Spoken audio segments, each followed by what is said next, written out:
The sanctions are imposed today because they will have profound effect on the growth of the Russian economy and make it more difficult for Putin to conduct his wars. It is probable that gas prices could increase as much as 3-4 cents a gallon, but it's going to have a more profound impact on Russia's ability to continue to act in the way it's acting in the conduct of war. Well, I had a long talk with Zelensky today. And I think that as long as we continue to keep Western Europe united as it relates to Ukraine, that there is a real chance that the Ukrainians can prevail, because the cost to Russia is incredibly high. Over 600-some thousand dead or wounded. The Koreans they brought in is having high mortality rates as well. I made it clear that I provided every bit of funding that authority I have as president to be able to do that now. And I know that there are a significant number of Democrats and Republicans on the Hill who think we should continue to support Ukraine. It is my hope and expectation they'll speak up and not agree to President if Trump decides to cut off funding for Ukraine. Putin's in tough shape right now.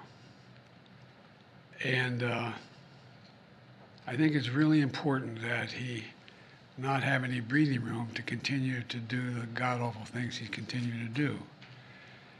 And as I said, he's got his own problems economically, significant problems economically, as well as politically at home. And so I decided to do everything I possibly could within my power and authority to give Ukraine every advantage it could have to be able to sustain support for an independent Ukraine. Thank you.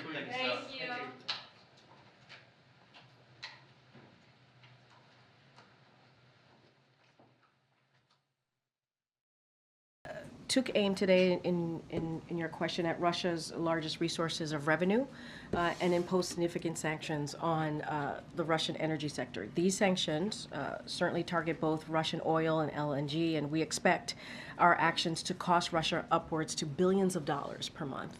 And so that's important to note as well.